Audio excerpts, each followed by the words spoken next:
అందరికీ నమస్కారం. మనం మే 13న కాంగ్రెస్కి ఓట్ చేసి మన రఘురామ్ రెడ్డిని మెజారిటీతో గెలిపిద్దాం.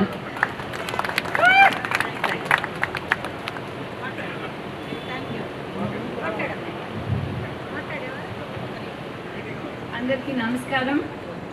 మనం మే 13న కాంగ్రెస్కి ఓట్ చేసి మన రఘురామ్ రెడ్డిని మెజారిటీతో గెలిపిద్దాం.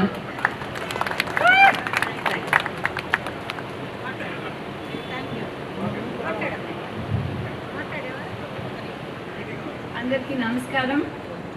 మనం మే 13న కాంగ్రెస్కి ఓట్ చేసి మన రఘురామ్ రెడ్డిని మెజారిటీతో గెలిపిద్దాం.